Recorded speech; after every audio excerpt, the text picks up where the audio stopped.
പിതാവിന്റെയും പുത്രന്റെയും പരിശുദ്ധാത്മാവിന്റെയും നാമത്തിൽ ആമേൻ. ജൂൺ 14 ശനിയാഴ്ച.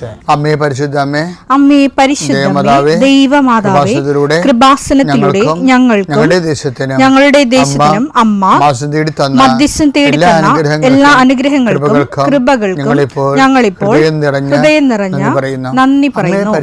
അമ്മേ പരിശുദ്ധമേ, ദൈവമാതാവേ, 2004 ഡിസംബർ 7 ഉച്ചകഴിഞ്ഞ് 2:30 കൃപാസനത്തിൽ സംഭവിച്ച അമ്മയുടെ പ്രത്യക്ഷപ്പെടലിനെക്കുറിച്ച് തിരുസഭയ്ക്ക് സമർപ്പിച്ചിരിക്കുന്ന പഠനരേഖകളുടെ സഭാത്മകമായ പഠനം ആരംഭിക്കുവാൻ ഞങ്ങൾ പ്രാർത്ഥിക്കുന്നു. അമ്മേ പരിശുദ്ധമേ, ഭൂസ്വർലോകങ്ങളുടെ രാജ്ഞിയായ അങ്ങേയ്ക്ക് ഭൗമസംരക്ഷണത്തിനായി പ്രപഞ്ചപ്രകൃതിയെ തന്നെ തിരുസഭ പ്രതിഷ്ഠിക്കുവാൻ ഈ പ്രത്യക്ഷീകരണം വഴി ഇടയാക്കണമേ. പരിശുദ്ധമേ, ജപമാല മാതാവേ, സകല പ്രാർത്ഥനയോടും ചേർത്ത് ഞങ്ങളിപ്പോൾ പ്രാർത്ഥിക്കുന്ന ഈ കുടുംബത്തിന്റെ പ്രത്യേക നിയോഗം പറ മക്കളെ.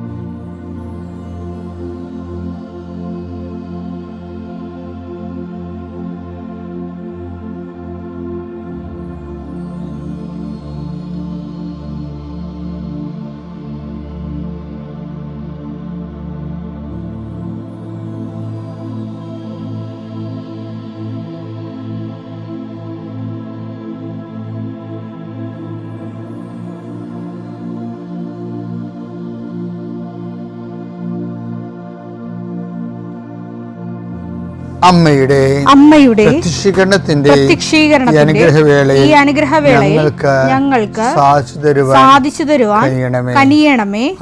ആമേൻ. വിശ്വാസ പ്രമാണം. സർവശക്തനായ പിതാവും ആകാശത്തിന്റെയും ഭൂമിയുടെയും സൃഷ്ടാവുമായ ദൈവത്തിൽ ഞാൻ വിശ്വസിക്കുന്നു.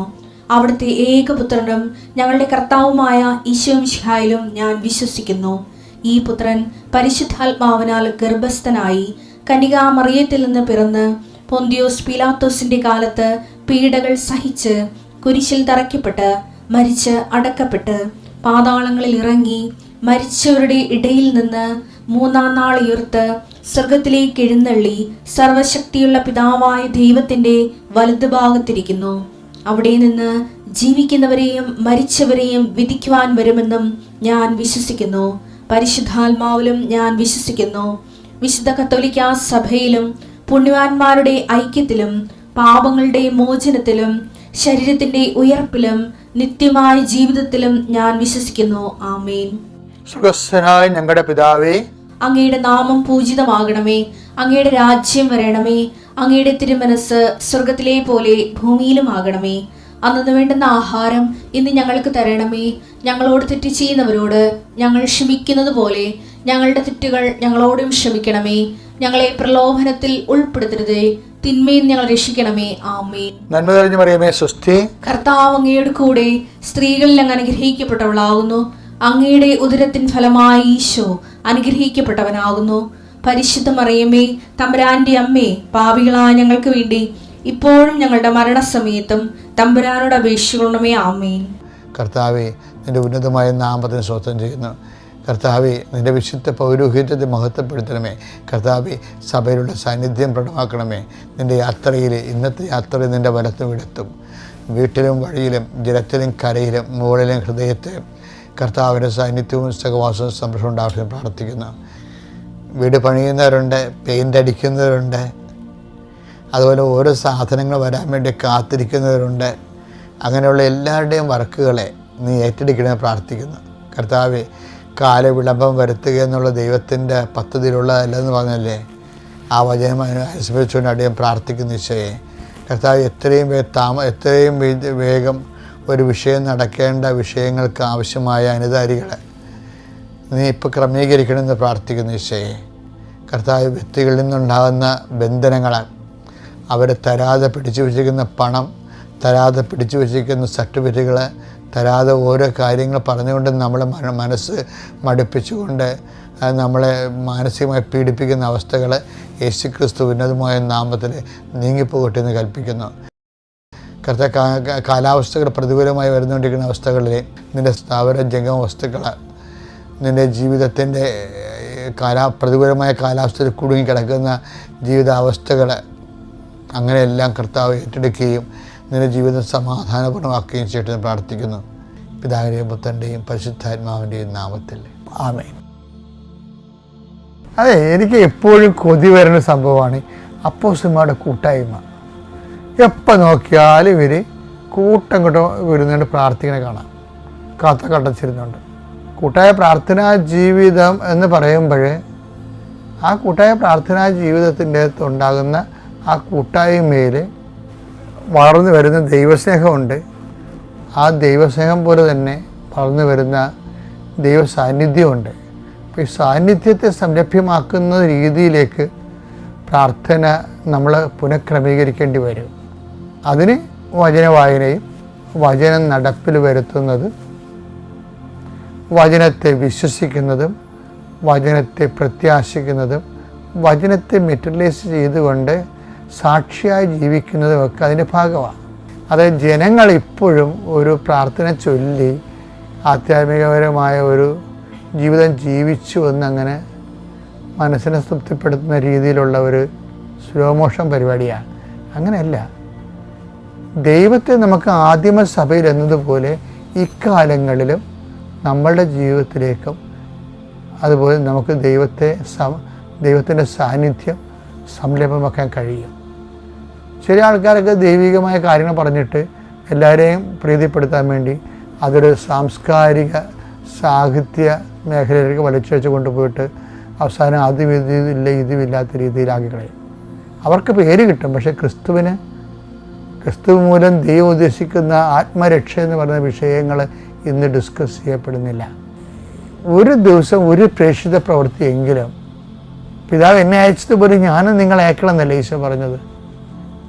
അപ്പോൾ നിങ്ങൾ പോയി ഫലം പുറപ്പെടുവിക്കണം, നിങ്ങളുടെ ഫലം നിലനിൽക്കണമെന്നല്ലേ ഈശോ പറഞ്ഞത്.